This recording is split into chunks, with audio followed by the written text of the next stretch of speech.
Bonjour et bienvenue sur la chaîne YouTube de la marque de patron de couture Tresse Coquelicot. Donc moi je suis Fanny, la créatrice des patrons Tresse Coquelicot, et aujourd'hui je vais vous présenter le patron Cali, le petit dernier, la petite blouse estivale.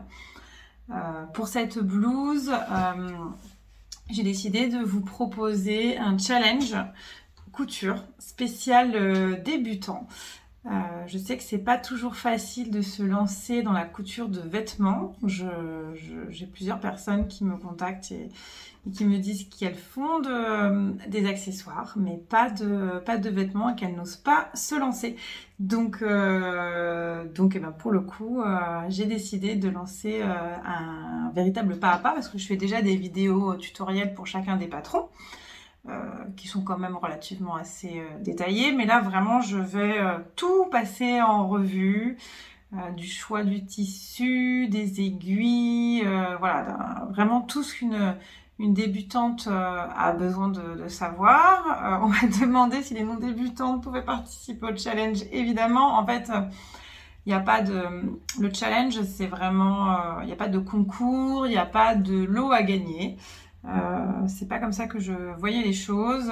L'idée, c'était moi de vous proposer un pas à pas ultra complet avec toutes les informations possibles que je peux vous donner, et vous permettre de vous lancer dans la couture vêtements, ou bien de vous aider à vous améliorer si vous avez déjà fait des vêtements, mais que voilà, vous avez besoin encore d'apprendre certaines choses. Et puis même si vous n'êtes pas du tout débutante, mais que vous voulez suivre ce pas à pas, c'est vrai que c'est sympa aussi d'être tenu par la main. Enfin, surtout quand on n'est pas expert en couture, ça fait toujours du bien, on est sûr de ce qu'on fait, on fait moins d'erreurs. Voilà, donc les vidéos sont accessibles tout le temps à tout le monde. Chacun fait ce qu'il veut. Voilà, donc aujourd'hui, c'est le patron Cali, et c'est une première vidéo. Il y aura 3 vidéos.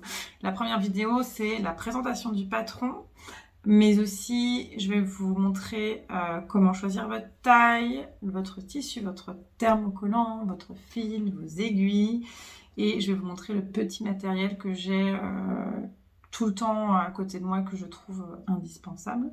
La deuxième vidéo, ce sera plutôt sur l'assemblage, l'impression du patron PDF, l'assemblage du PDF, parce que pour l'instant, en plus, je n'ai que des patrons PDF. Les pochettes arriveront bientôt, un jour, j'espère, mais pas tout de suite. Alors, comment vous allez découper votre papier, comment vous allez superposer vos pièces sur votre tissu. Je vous parlerai aussi dans la deuxième vidéo du thermocollant et du surfilage, donc machine ou surjeteuse. Voilà, je vous donnerai toutes mes petites astuces. Et puis la troisième vidéo, ce sera enfin l'assemblage de toutes les pièces et des finitions. Voilà. Donc déjà, je vous présente le patron. Donc pour vous, ce sera à l'envers, mais c'est pas très grave. L'important, c'est de voir le dessin. Et je vais vous présenter les différents modèles que j'ai déjà cousus, puisque c'est un patron que j'ai créé il y a 2 ans, que j'ai énormément porté. J'ai cousu énormément de versions. Donc là, vous voyez, c'est une blouse qui est boutonnée devant, avec une encolure en V qui n'est ni trop profonde ni trop près du cou. Enfin, pour moi, elle est vraiment normale, juste ce qu'il faut. Des manches papillons, des pinces poitrine, et au dos, vous avez, il est coupé en 2, le dos, il y a un empiècement, et la partie du bas est froncée, donc ça donne un petit peu d'ampleur, et ça fait une blouse qui est assez agréable à porter. Elle est légère, elle est aérienne. Voilà, pour l'été, je pense que ce sera parfait. En fait, souvent, quand on propose certains proposent des modèles spéciaux débutants. Je trouve que c'est toujours des modèles qui font pas trop rêver. C'est-à-dire que souvent, il y a un devant coupé au pli, un dos coupé en pli, et 2 manches, et c'est tout. Il n'y a pas de détails. En effet, c'est vraiment la blouse basique. Mais après, est-ce qu'on a vraiment envie de la porter, cette blouse basique? bof. Donc, il y en a, moi, ma première blouse basique, c'était vraiment la M comme Minute de M comme Marie. Et je la porte encore. Elle avait pour le coup, il y avait vraiment pas beaucoup de pièces, mais on pouvait jouer, il y avait un empiècement en haut. Enfin, je la trouve assez sympa pour une blouse vraiment débutante.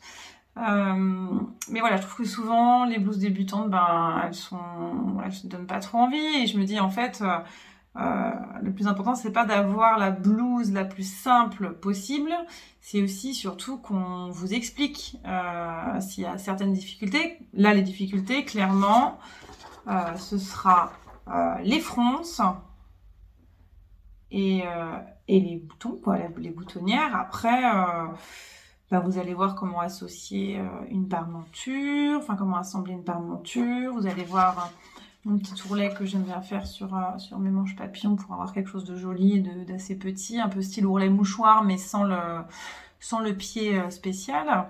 Voilà, donc pour moi, la grosse difficulté qui fait peur, c'est les boutonnières. Voilà, mais en même temps, c'est le moment d'apprendre à utiliser les boutonnières de votre machine si ce n'est pas encore fait.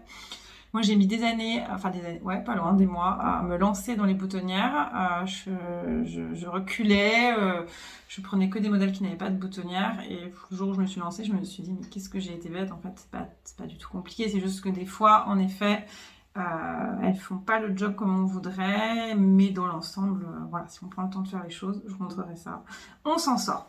Et puis les fronces. Alors les fronces, il y en a plein qui n'aiment pas, mais ça n'a vraiment pour le coup rien de compliqué. Et là, il n'y en a pas beaucoup, il n'y a pas des kilomètres de fronces à faire, donc voilà, je pense que ce sont les deux difficultés pour le moment. Voilà, ensuite nous allons, pour commencer, parler du choix de la taille et du tableau des mensurations. Donc, les mensurations, il faut vraiment vous éloigner de tout ce qu'il y a dans le prêt-à-porter. C'est pas parce que vous faites du 36 dans le prêt-à-porter que vous ferez du 36 sur tel ou tel patron. Vraiment, oubliez tout ça, même si vous êtes obligé de faire un 38 et que c'est plus que votre taille, ou que c'est moins, et que vous dites non, c'est pas ma taille. Non, éloignez-vous de tout ça et restez sur le tableau de mensuration. Et ça, c'est valable pour tous les patrons. C'est-à-dire que chaque créateur a un petit peu sa façon de patronner. Il y en a qui vont avoir... Moi, j'ai plutôt tendance à faire des carrures un peu larges, puisque c'est aussi comme ça que moi je suis. Et puis, il y a des patrons qui ont des carrures plus fines. On ne propose pas toute la même stature en termes de hauteur, de taille. Donc voilà, vous vous référez au tableau du patron que vous avez acheté et que vous allez coudre. Voilà, donc je suis partie, donc moi, sur le tableau. Alors j'ai pris Pipa, j'ai pris un autre modèle parce que en fait on est assez tôt dans la gamme de montage de Kali. Bon, elle est finalisée, mais tout le reste n'est pas encore finalisé, donc j'ai pas du tout imprimé les vrais montages et je vais donc partir sur un tableau d'un autre patron, mais c'est le même tableau. Voilà, hop. Après, je vais vous le tourner pour que vous ayez dans le bon sens. Un tableau de mensuration, ça se présente comme ça. Donc, vous avez les tailles en général. Alors, ça peut être S, M, L. Moi, j'ai souvent vu quand même 34, 36, 38. Voilà, mais ça peut être les deux. Et ensuite, souvent, on réfère le tour de poitrine, le tour de taille, le tour de hanche. C'est vraiment les 3 mesures principales. Ensuite, il y a peut-être des patrons qui référencent plus de mensuration, mais c'est vraiment celle-là que vous retrouverez dans tous les patrons. Et ensuite, vous allez vous référer à votre taille. Donc, il va falloir que vous mesuriez votre tour de poitrine. Vous prenez au plus large, vous passez sur la pointe des seins. Vous faites ça sans soutien-gorge, sans vêtements, rien du tout. Si possible, vous demandez à quelqu'un de le faire pour vous, un proche, parce que... mais bon, vous pouvez le faire tout seul aussi, mais c'est vrai que... on a tendance à moins bien faire quand on fait nous-mêmes, mais c'est faisable. Pour prendre votre tour de mensuration. Ensuite, vous prenez votre tour de taille. Et là, vous prenez au plus fin de la taille. Des fois, c'est assez haut pour certaines personnes. La taille, c'est pareil, elle n'est pas au même niveau pour tout le monde. Donc, vous prenez là où c'est le plus resserré au niveau de... Vous prenez pas au niveau vraiment du ventre. Vous prenez plutôt au niveau... c'est même... au-dessus du nombril, hein. Enfin moi c'est plutôt au-dessus du nombril. Au-dessus du nombril, c'est vraiment, voilà, si vous êtes un peu comme ça, vous prenez vraiment là où c'est le plus fin. vous mesurez. Et pour les hanches, alors des fois il y a petite hanche et puis hanche. Alors quand vous voyez hanche tout seul, c'est vous prenez un peu au niveau du haut des fesses, mais là où c'est le plus fort en fait. Donc on n'est pas vraiment sur les hanches, là où on sent les os du bassin, on est un petit peu plus bas puisqu'il faut vraiment prendre la partie la plus large. Et voici comment ça se présente dans le bon sens. Voilà, donc vous allez regarder un petit peu où vous vous trouvez. Si par exemple vous avez 92 de tour de poitrine, vous êtes plutôt là. Si vous faites voilà, 72, vous pouvez être entre deux tailles. Alors il y en a qui me disent comment je fais quand je suis entre deux tailles. Ben, moi souvent je trace un trait sur le patron entre les deux tailles. Enfin je fais ça depuis des années et ça marche plutôt bien. Sinon en général on prend la taille du dessus. Moi je fais des modèles plutôt amples, donc j'ai aux gens entre deux tailles de prendre la taille du dessous. Voilà. Sur ce tableau, on est du 34 au 46. Là, j'aimerais passer du 32 au 48 pour les prochains patrons. Voilà, élargir un petit peu ce tableau des tailles, voilà, qui était donc le premier pour commencer. Après, sur ce modèle, vous n'avez pas besoin de prendre en compte votre tour de hanche ni votre tour de taille, puisque finalement la blouse est assez ample, donc vous regardez uniquement votre tour de poitrine. Et c'est avec le tour de poitrine que vous allez choisir la bonne taille. À présent, je vais vous présenter les différents modèles de Cali que j'ai déjà réalisés, parce que j'en ai réalisé plusieurs dans des tissus très différents. Ça vous donnera une idée déjà. Donc ça... c'est le premier que j'ai fait cette saison, parce que j'en avais fait dans les saisons d'avant. On va dire que c'est le dernier vraiment proto. Elle sortira exactement pareil que celui-là. Il n'y a pas eu de changement. Donc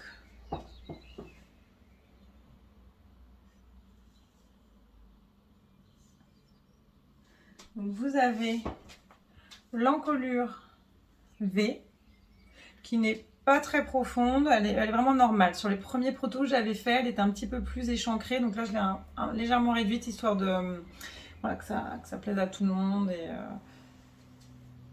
que ce soit un peu plus classique, moins échancré. La petite patte de boutonnage, moi j'ai fait des boutons recouverts. Voilà. Je vous montrerai aussi comment faire des boutons recouverts si vous voulez. On voit bien il y a les pinces.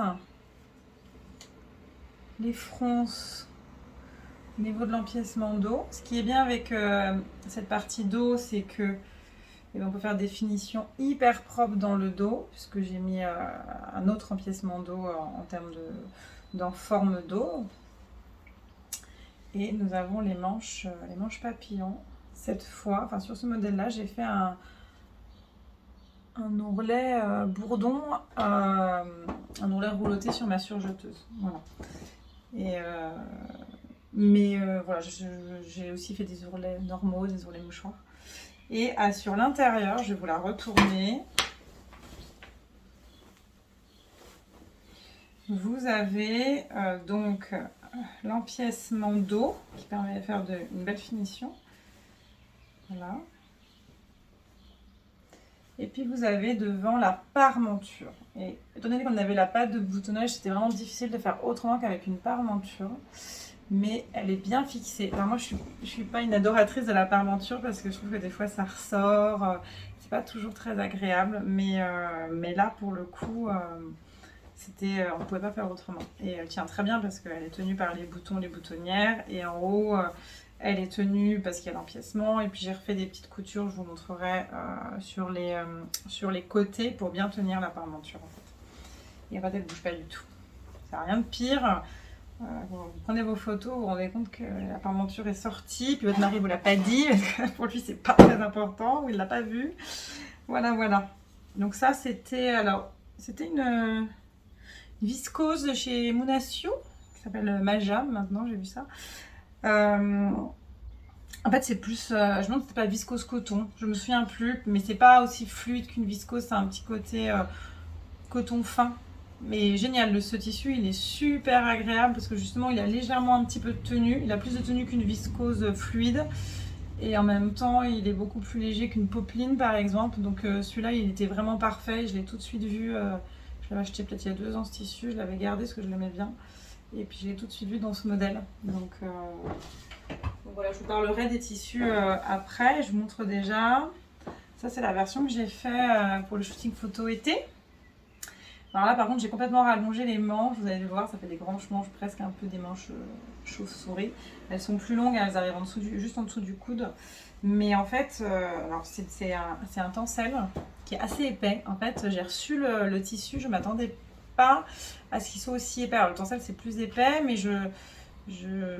enfin si l'épaisseur oui, c'était plus au niveau de la fluidité, j'avais peur qu'il soit un peu lourd. Et je me suis. Et voilà. Mais finalement, enfin, mes 2 modèles que j'ai cousus dans ce tissu, il y avait la jupe Florence en version courte. Et cette blouse-là, bah, je les adore. Je trouve que ça rend trop bien. Et c'était. Voilà, je voulais faire un test et j'aime beaucoup. Je les avais rallongés. Bon, je vous dirai de toute façon dans le journal, je ferai un article. Il me semble que je les ai rallongés. Plus de 10 cm, hein, ouais, largement, hein, peut-être 15, voilà. Donc il y a ce modèle-là, voilà, que j'aime beaucoup, avec des manches un peu rallongées. Ensuite, vous avez celui-là, en double gaze coton de chez Atelier Brunette. Voilà, ça lui va trop bien, je trouve. Ça se prête trop bien au patron. J'avais adoré, j'avais fait ça il y a 2 ans, je l'ai beaucoup porté.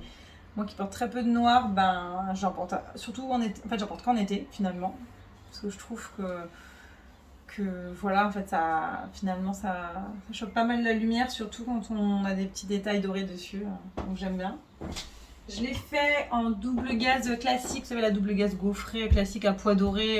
Je l'ai fait, mais je l'ai pas parce qu'elle est au lavage, parce que je la porte hyper souvent.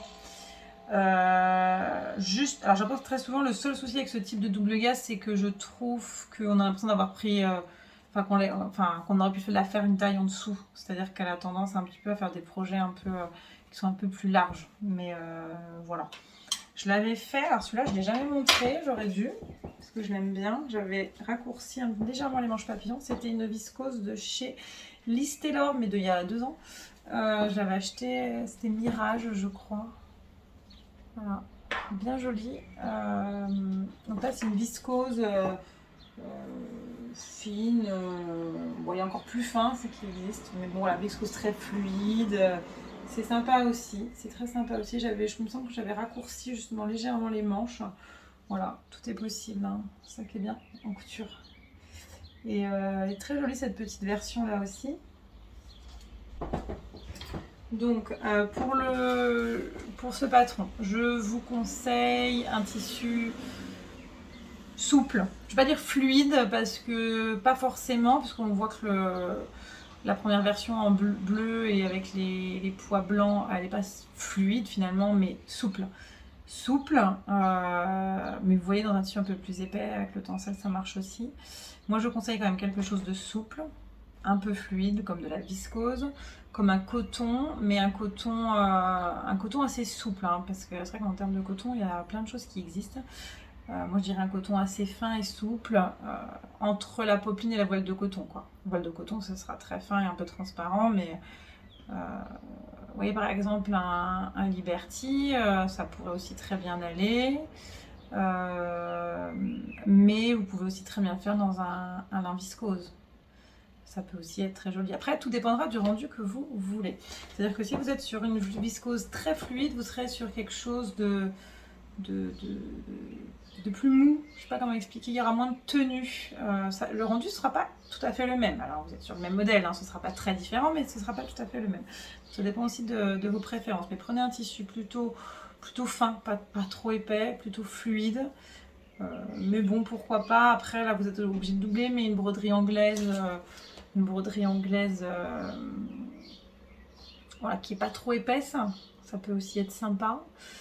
Le coton brodé de chez Pretty Mercerie avec les grosses fleurs brodées, trop beau, ça peut être hyper sympa. Je regarde au fond parce que j'ai mon dressing de vêtements, je me donne des idées. Voilà, mais bon, tout ce qui est viscose, coton, et voilà, pas un coton trop épais. Voilà, ça peut être pas mal. Et du tencel, ça marchera aussi. Voilà, il y a pas mal de possibilités. Moi, pour ce projet, j'ai eu la chance de recevoir les tissus de la Maison Naïve. J'en profite pour vous en parler. Je ne sais pas si vous connaissez la Maison Naïve. C'est Fanny et Lucille. Alors elles n'en parlent pas, donc je ne sais pas si elles ont trop le droit de le dire, même si elles ne me l'ont pas dit, moi je le sais, c'est tout. Qui ont travaillé pour une grande marque de tissus. Voilà, et elles ont démissionné pour entreprendre et créer leur propre marque de tissus. La première collection est sortie au mois d'avril, ça s'appelle Poème Marocain. Elles ont des tissus et il y en a pas mal pour une première collection. Je trouve qu'elles ont dû beaucoup investir et puis tout est très très très beau. Elles ont des accessoires, elles ont de la décoration, elles ont des bougies, des paniers, des chapeaux de paille, elles ont des kits couture, un peu des foulards, des full-chi, des choses comme ça. Et elles ont un vrai univers. Leur site internet est magnifique, je le trouve canon. Alors c'est vrai que c'est pas toujours ce qu'on regarde, mais moi ayant créé le mien, enfin c'est pas moi qui l'ai créé, hein, c'est un développeur, mais bon, c'est moi qui fais toute la mise en page et tout. Voilà, je me dis, waouh, il est vraiment beau leur site, hein. Il y a eu beaucoup de boulot dessus. Et donc, elle m'avait envoyé la plaquette avant que ça sorte pour me montrer les produits, me parler du projet. J'ai tout de suite été hyper conquise. Et pourtant, dans ce qu'elles ont sorti, c'est pas forcément les couleurs que j'ai l'habitude de coudre. Et voilà, mais complètement fan des motifs et de l'association quand même des couleurs, c'est magnifique. Et donc là, j'ai ce tissu-là, je ne me souviens plus de son nom, c'est pas grave. Voilà, qui est ocre. Avec des petites lunes, des petits palmiers.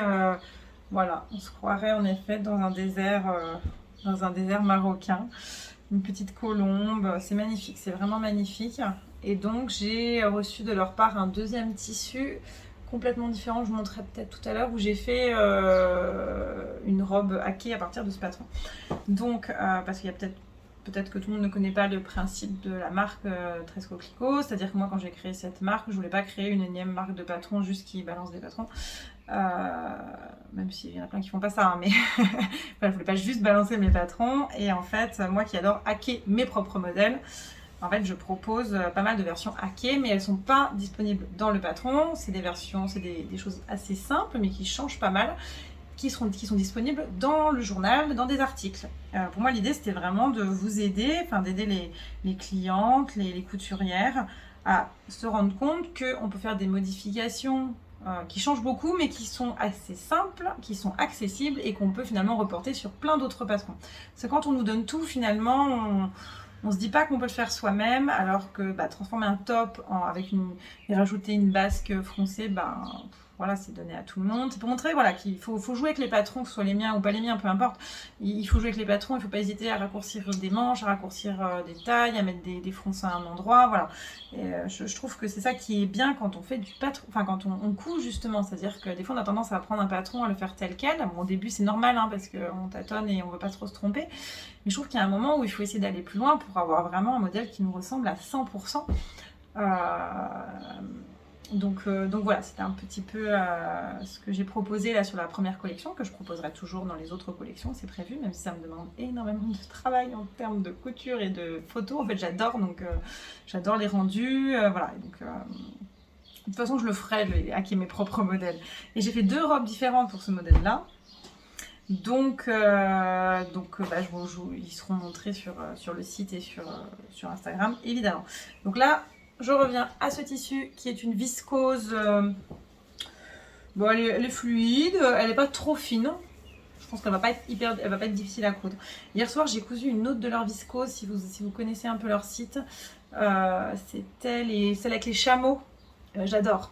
Parce qu'en fait, elle a légèrement plus de tenue. C'est une viscose qui est vraiment entre la viscose et le coton en termes de tenue et en termes d'épaisseur. Et je l'ai trouvée géniale à coudre parce que hyper facile à coudre. Elle n'est pas trop molle, elle n'est pas trop fine. J'ai adoré. Celle-là, c'est pas tout à fait la même. Elle est très sympa. On verra après au rendu.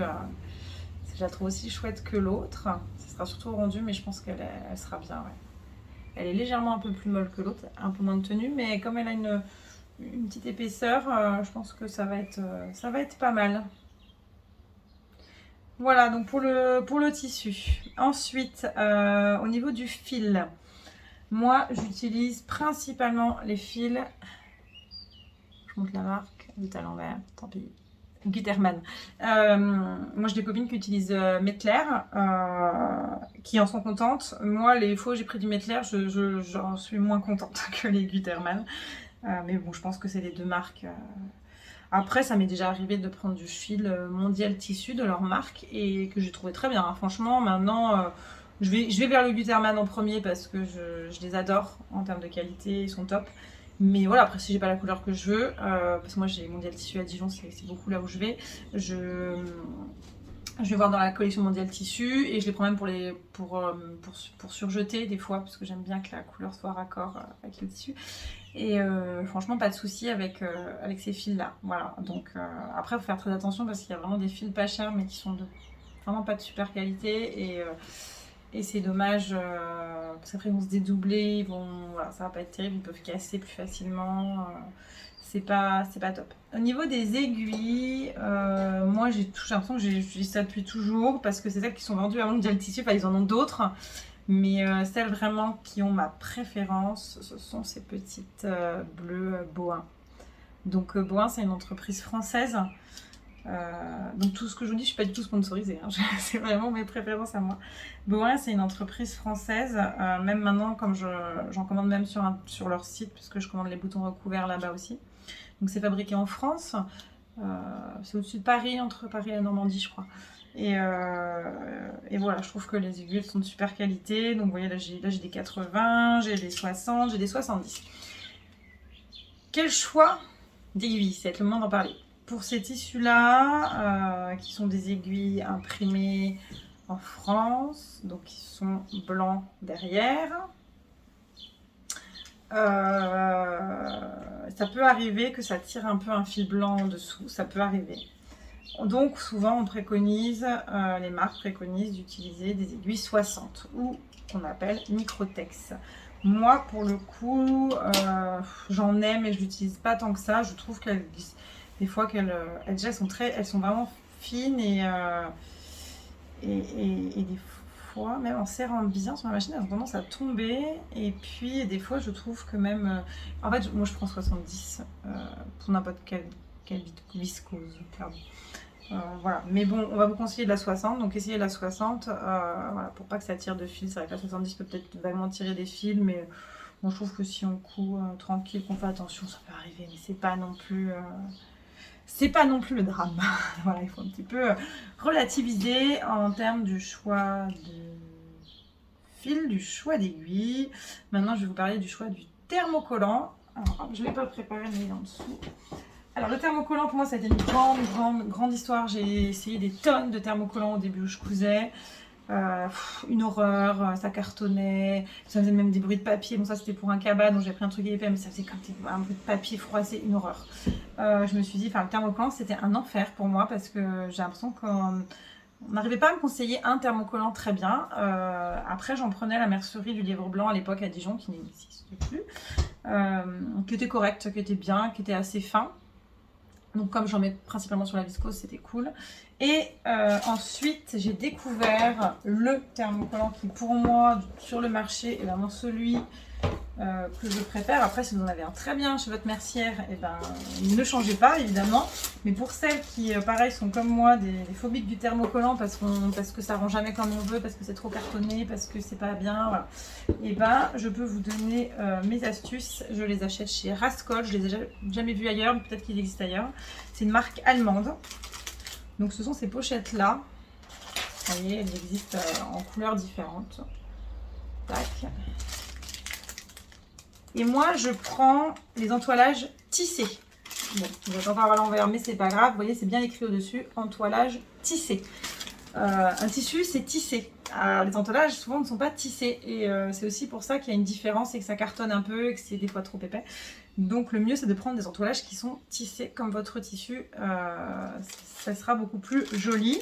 Donc là, j'ai l'entoilage tissé coton que j'ai mis sur la viscose de la Maison Naïve hier pour la pâte de boutonnage. J'ai trouvé que c'était légèrement trop épais. J'ai vraiment hésité entre Entre celui-là et puis les tissus délicats, j'aurais dû prendre l'autre. Bon, tant pis, c'est pas du tout cata, hein, c'est du détail. Hein. Mais voilà, pour de la viscose, pour moi, vous prenez celui-là qui est tissu délicat. Pour un coton type chemise, pour le col, vous pouvez prendre celui-là qui est tissu coton. Il est marqué jupe, chemisier. Voilà, celui-là est un peu plus épais. Celui-là c'est le plus fin. Et pour les manteaux, ça a été la révélation. Et j'ai découvert ça grâce à Ready to Sew et Pauline Alice aussi, je crois, les deux marques. Quand j'ai fait le trench de Ready to Sew, elle disait carrément, vous prenez ce thermocollant là. Et en fait, depuis, ça a été la révélation. Donc eux, ils disent tissu, jersey et lainage. Moi, je l'utilise pour tous mes manteaux, toutes mes vestes, tout ce qui est en gabardine. Il est tout doux. C'est un peu bizarre d'ailleurs, il fait pas vraiment thermocollant, mais en fait, il renforce, il rigidifie sans que ce soit trop cartonneux, tant que ce soit trop raide. Donc il laisse quand même la pièce hyper souple. Et pour moi, c'est le must. Je les achète par 4 ou 5 parce que quand on fait un manteau et qu'il y a des grandes parmentures, ça part assez vite. Mais par exemple, là, j'ai fait une jupe en gabardine qui sortira à la rentrée. J'ai fait la ceinture dedans. Voilà. Donc, tout ce qui est gabardine et manteau, je fais dans ce thermocollant-là que j'achète chez Rascol. Voilà. Et vraiment, depuis, je m'en mets plus dès qu'il m'en manque. Je suis une grosse commande entre guillemets pour pas payer les frais de port. Souvent, j'ai d'autres trucs à acheter que j'ai mis sur une petite liste. Et sinon, je vais vous tourner la vidéo. Je vais vous montrer un petit peu mon petit matériel, mes petits indispensables que je garde près de moi pendant la couture.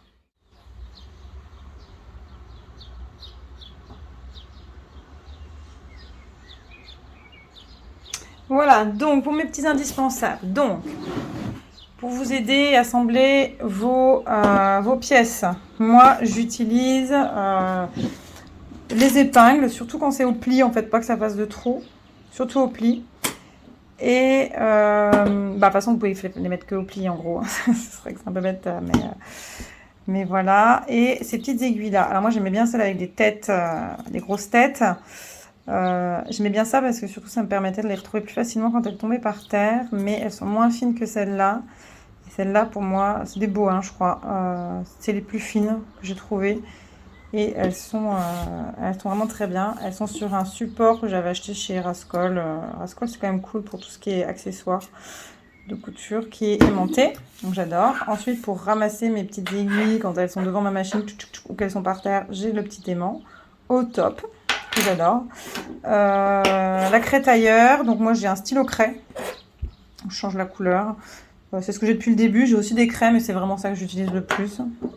Ça, ce que je vais vous montrer, c'est le must du must. C'est le coupe-fil. Il y a plein qui utilisent des jolis petits ciseaux. Alors moi, je trouve qu'à prendre en main, quand on est en train de coudre, il n'y a vraiment que ça qui compte. J'en ai acheté d'autres qui coûtent beaucoup moins bien que celui-là. Alors celui-là, je ne sais pas s'il a une marque. Je sais plus du tout où je l'avais acheté. Mais en tout cas, je l'adore. Il coupe trop bien, il coupe trop vite. C'est vraiment un indispensable. Sinon, j'ai... alors ça, c'est mon gros découvite. En fait, j'ai cassé mon petit découvite.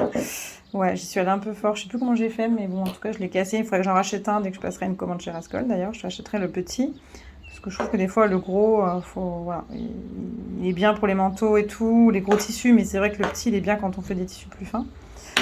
J'ai aussi le cutter à boutonnière. Acheté chez Rascol, pareil. Marque Clover, je crois. 12 mm qui, je vous montrerai comment je l'utilise, qui me permet d'ouvrir de façon nette les boutonnières, des ciseaux pour le papier, des ciseaux pour le tissu. Et oui, on n'utilise pas du tout les ciseaux à tissu pour le papier, sinon vous allez complètement les abîmer. Il y a des ciseaux à tissu et des ciseaux à papier, et c'est tout. Voilà. Et jamais vous n'utilisez pour le papier les ciseaux à tissu. Jamais, jamais, jamais de la vie. J'ai règles japonaises. Bon, en fait, j'en ai plein. J'en ai au moins 3 des règles japonaises. Et je ne vous ai pas montré, je vous le montrerai. J'ai aussi de la colle anti-effilochage pour les boutonnières que je trouve vraiment très, très utile.